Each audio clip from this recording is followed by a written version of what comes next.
نہیں، میں آ نہیں سکتا، مسئلہ بہت گھمبیر ہو گیا ہے۔ آج کا شک اب یقین میں بدل جائے گا اگر ایک اور کوتاہی ہوئی تو۔ مجھے لگتا ہے کہ ابھی بھی اس نے محض اپنے کام کی بنا پر مجھ سے زیادہ تفتیش نہیں کی۔ ایگل ہلکی ہلکی آواز میں محو گفتگو تھا، ایک ڈھابے نما جگہ پر بیٹھا، ہاتھ میں چائے کی پیالی تھام رکھی تھی۔ آس پاس لوگ جوا کھیلنے اور واہیات گفتگو کرنے میں مصروف تھے۔ یہ ایک تھرڈ کلاس ایریا تھا۔ مگر تم نے اچھا نہیں کیا ٹائیگر، اس سب میں اس لڑکی کا کوئی بڑا نقصان بھی ہو سکتا ہے۔ اس کی حفاظت ہمارا فرض ہے۔ وہ ایک عام شہری ہے، ہمیں اسے کسی بھی طرح کا نقصان پہنچانے کی اجازت نہیں۔ انس کے لہجے سے پریشانی صاف عیاں تھی۔ تو کیا کرتا؟ وہ سب سچ بتا دیتی اور میرے کئی مہینوں کی محنت تباہ ہو جاتی۔ بے وقوفی اس نے کی، اسے فرار ہونے کو کس نے کہا تھا؟ لاپرواہ انداز میں کہا گیا۔ تو تم نے اسے کب بتایا کہ تم میجر ہو، ISI کے لیے کام کرتے ہو، اپنے مشن کے لیے یہ سب کر رہے ہو؟ اگر تم یہ سب بتا دیتے تو شاید مسئلہ اتنا نہ بڑھتا۔ انس کا انداز سمجھانے والا تھا۔ ہمیں اپنے گھر والوں کو بتانے کی اجازت نہیں ہوتی، اور تم مجھے کہہ رہے ہو کہ اس بے وقوف لڑکی کو بتا دیتا؟ اور آج جیسے ہم آمنے سامنے تھے تو وہ سب ایماز کو بتا دیتی، اور وہ وہیں مجھے گولی مار دیتا، اور تمہیں کاشی شعیب سب کو ڈھونڈ نکالتا۔ وہ برہم ہوا تھا اس کی بات پر، دبے دبے لہجے میں غراتے اسے وہ مشکل خود کو کنٹرول کر رکھا تھا۔ اگر اسے بتانا ہوتا تو وہ آج ہی بتا دیتی، جب تم نے اسے پہچانے سے ہی انکار کر دیا تھا۔ خیر، یہ تو مجھے بھی سمجھ نہیں آیا کہ میرے مکر جانے پر اسے میرا ساتھ کیوں دیا۔ چاہتی تو سچ بول دیتی اور بدلہ لے لیتی اپنے اغوا کیے جانے کا۔ یہاں آ کر وہ خود شش و پنج میں پڑ گیا تھا۔ یار، وہ لڑکی ہے بھی اتنی پیاری، اگر ایماز نے اس کے ساتھ کوئی غلط حرکت… تم سمجھ رہے ہو نا؟ وہ کچھ سنبھل کر بولا۔ What a joke! ایماز لڑکیوں سے سخت الرجک ہے، تبھی تو ہر الٹا کام کرنے کے باوجود وہ لڑکیاں سمگل نہیں کرتا۔ حالانکہ حبیب یہ کام کرتا ہے، اور اس کا بیہیویئر بھی نیلم کے ساتھ سخت تھا۔ وہ جتنی بھی حسین ہو، ایماز کے مردہ دل میں ہلچل مچانا کوئی عام بات نہیں۔ تسلی آمیز لہجہ تھا۔ اپنے بارے میں کیا خیال ہے؟ اس کا تو دل مردہ ہے، تمہارے پاس تو دل ہی نہیں، ورنہ جس حد تک وہ تمہارے لیے برداشت کر چکی ہے، ایک چھوٹی سی چنگاری کا جنم لینا تو بنتا تھا۔ انس نے طنز کیا۔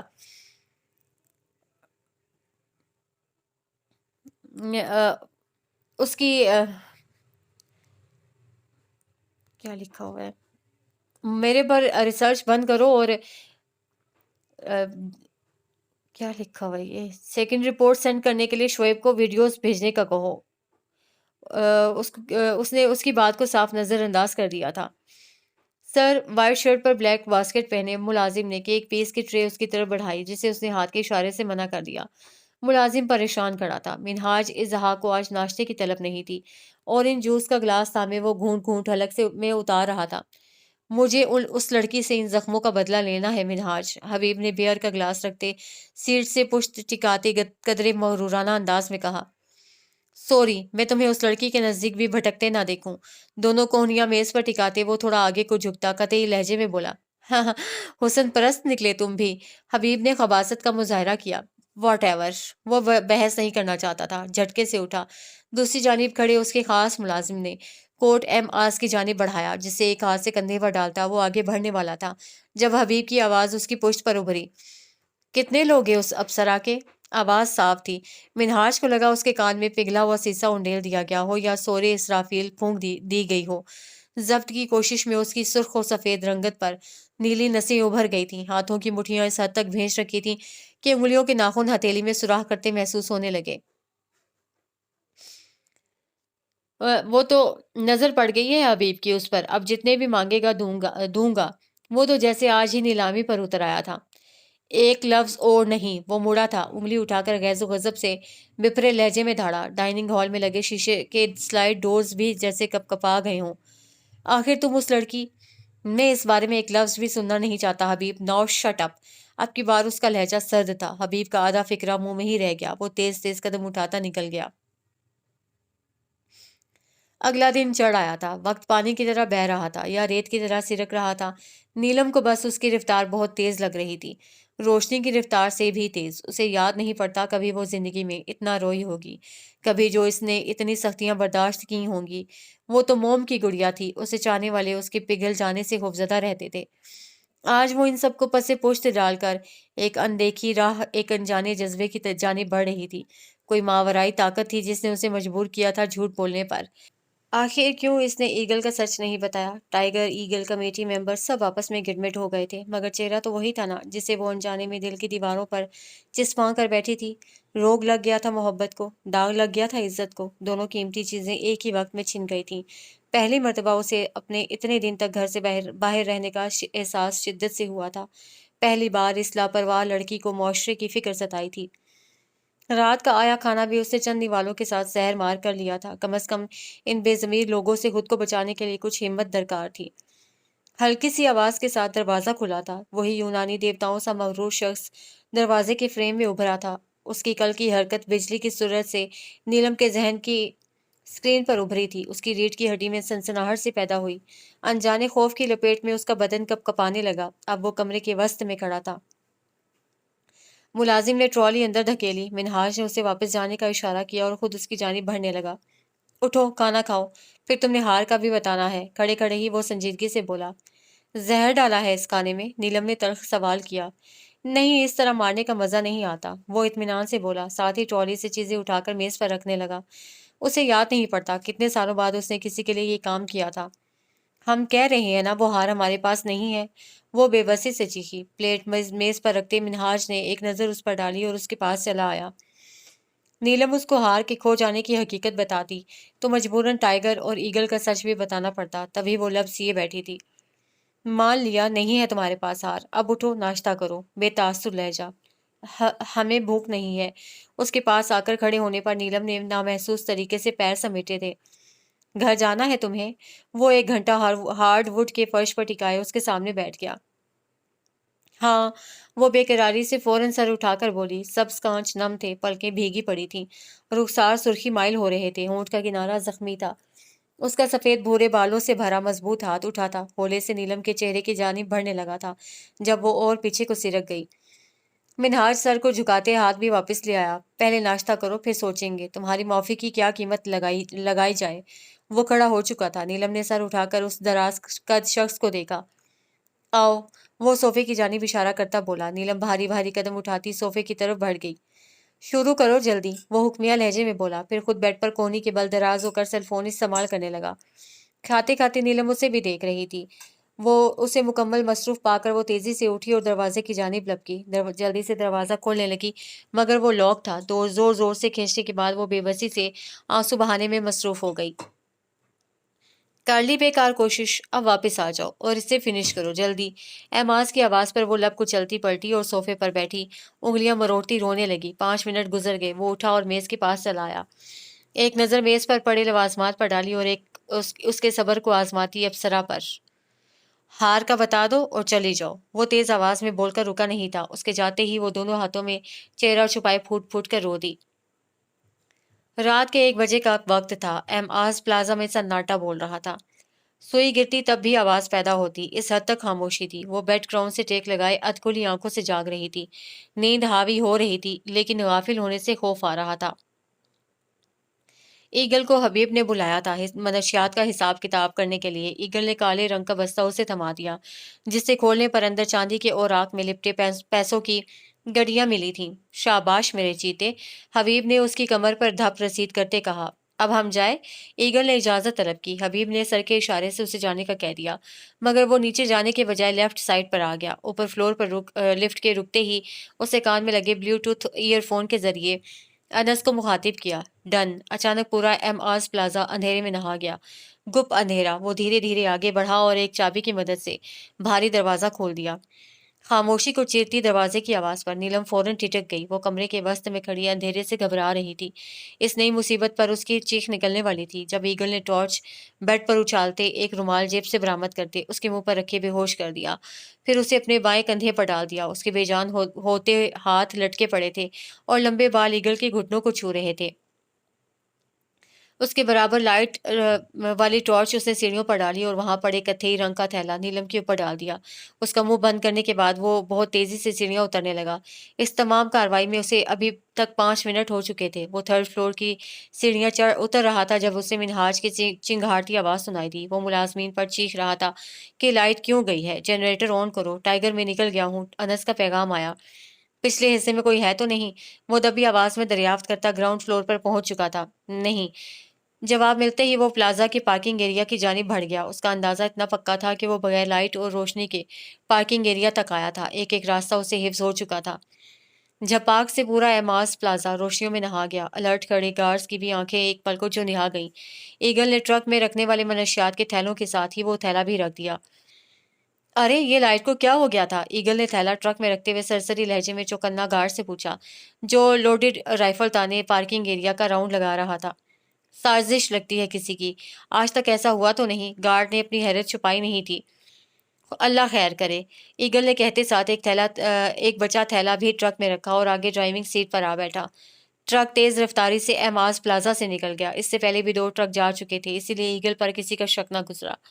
منہاج ازحاق تیزی سے لفٹ کی جانب بڑھا۔ اس کے ہر عضو سے بے چینی جھلک رہی تھی۔ وہ وقفے وقفے سے لفٹ کے بند دروازے پر مکہ رسید کرتا اپنا غصہ نکال رہا تھا۔ لفٹ مطلوبہ فلور پر پہنچ چکی تھی۔ وہ دوڑتے ہوئے آخری کمرے کی جانب بڑھا۔ دروازہ کھلا تھا اور کمرہ خالی تھا۔ وہی ہوا جس کا اسے ڈر تھا۔ اوہ نو! اس نے بھاگنے کی وجہ سے ماتھے پر آئے بالوں کو 4 انگلیوں میں پھنسا کر پیچھے کیا۔ وہ خود بھاگی ہے یا بھگائی گئی ہے؟ یہ سوال بہت خاص تھا۔ منہاج کے پورے جسم میں شرارے دوڑنے لگے۔ اسی کے گھر میں گھس کر اسے ہی شکست سے دوچار کر دیا گیا تھا۔ اسے تو سمجھ نہیں آ رہی تھی کہ کوئی مین بورڈ تک پہنچا کیسے۔ یہی نہیں، جنریٹر آن کرنے والے 2 گارڈز کو بھی بے دردی سے زخمی کر دیا گیا تھا۔ اس نے روم سے باہر نکلتے اپنے پیچھے زور سے دروازہ بند کر دیا اور دل ہی دل میں اسے پھر سے تلاشنے کا منصوبہ ترتیب دینے لگا۔ اب کی بات صرف ہار کی نہیں تھی، کچھ اور تھا جس کی بنا پر یہ تلاش اب اور اہمیت اختیار کر گئی تھی۔ ٹائیگر نے 20 منٹ کی ڈرائیو کے بعد سنسان سڑک پر ٹرک روک دیا۔ زیادہ دیر اسے بند کر کے رکھنے سے خطرہ بھی ہو سکتا تھا۔ وہ ڈرائیونگ سیٹ سے اترا اور ٹرک کے پچھلے حصے کی جانب بڑھ گیا۔ اس میں سے ایک تھیلے کا منہ کھولا۔ اندر وہ گٹھڑی بنی پڑی تھی۔ اسے بمشکل باہر نکالنے کے بعد ایگل چھلانگ مارتے نیچے اترا اور پھر سے ڈرائیونگ سیٹ کی جانب بڑھ گیا۔ اسے دور سڑک پر کسی کار کی ہیڈ لائٹس نظر آ رہی تھیں۔ اس نے جلدی سے ٹرک اسٹارٹ کیا اور رفتار تیز کر دی۔ ٹائیگر، اسے پہلے والی جگہ پر مت لے کر جانا۔ ایماس کے بندوں کو اس جگہ کا پتہ لگ گیا ہے۔ کچھ بھی ہو سکتا ہے۔ انس کی آواز ایئر فون سے ابھری۔ یہ مال تو کیفیٹیریا ہی لے کر جانا ہے۔ فی الحال میں وہیں لے جا رہا ہوں، اس وقت وہاں کوئی نہیں ہوتا۔ ٹائیگر نے ٹرن لیتے اپنے ارادے سے آگاہ کیا۔ اور ہرب؟ ڈونٹ وری، وہ رات رنگین کرنے گیا ہے، اطمینان سے جواب دے کر رابطہ منقطع کر دیا۔ مزید کچھ وقت گزرنے کے بعد وہ کیفیٹیریا کے پاس پہنچ چکا تھا۔ اس کے پچھلے احاطے میں ٹرک روکنے کے بعد وہ جلدی سے ڈرائیونگ سیٹ سے اترا اور ٹرک کے پچھلے حصے کی جانب بڑھ گیا۔ نیلم بھاری بھاری ہیروئن سے بھرے تھیلوں پر بے سود پڑی تھی۔ ایگل نے آگے کو ہوتے اس کو پیر سے اپنی جانب کھینچا۔ جب آدھا وجود باہر آ گیا تو اسے پہلے کی ہی طرح کندھے پر اٹھا لیا۔ کیفیٹیریا کے پچھلے حصے میں بنے کمرے کی گول سیڑھیاں چڑھنے کے بعد وہ دروازے پر کھڑا تھا۔ ایک ہاتھ سے بے ہوش وجود کو سنبھالا اور دوسرے سے جینس کی پاکٹ سے چابیاں نکالنے لگا۔ لاک کھول کر اندر بڑھ گیا۔ کمرے میں اندھیرا تھا۔ اندازے سے چلتے اس نے نیلم کو لکڑی کے تخت پر لٹا دیا، پھر شیڈ کی جانب بڑھ گیا۔ لائٹ جلائی، کچھ روشنی ہو گئی تھی۔ پانی کی بوتل تلاش کرتا وہ واپس اس کی جانب چلا آیا۔ 2-3 چھینٹے پانی کے مارے ہی تھے ابھی کہ دھاڑ کی آواز سے لوہے کا دروازہ کھولتے کوئی اندر بڑھا۔ ایگل فوراً پلٹا، ساتھ ہی پینٹ کی پاکٹ سے ریوالور نکال لیا۔ تو میرا شک صحیح تھا، ہرب نے طنزیہ لہجے میں کہتے ساتھ پسٹل بھی تان لی۔ ایگل بھی ریوالور تھامے الرٹ ہو گیا۔ نیلم تخت پر بیٹھی صورتحال سمجھنے میں کوشاں تھی۔ کیا لگتی ہے یہ تیری؟ مفت میں اتنی حسین اسامی تیرے ہاتھ لگے، واہ! وہ سوال کے ساتھ چنگاری بھی اڑا رہا تھا۔ خود چل کر موت کے پاس آئے ہو تم ہرب، اب زندہ سلامت واپس نہیں جا پاؤ گے۔ ایگل نے پسٹل تانے چیلنج کیا۔ بڑی آگ لگ رہی ہے، مزہ کرکرا کر دیا نا تیرا۔ چل ڈیل کر لیتے ہیں، دونوں مزے لیں۔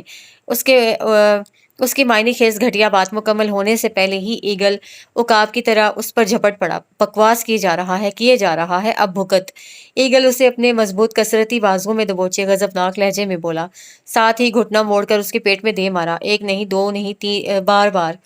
ہرب نے پسٹل اب تک تھام رکھی تھی۔ اس ہاتھا پائی میں اگر وہ فائر کرتا تو شاید اسے بھی نقصان پہنچتا۔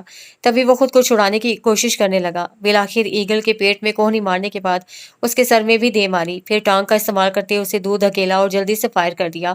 مبادا وہ پھر نہ اس پر چڑھ دوڑے۔ فائر کی آواز سے بلند چیخ نیلم کے گلے سے برآمد ہوئی تھی۔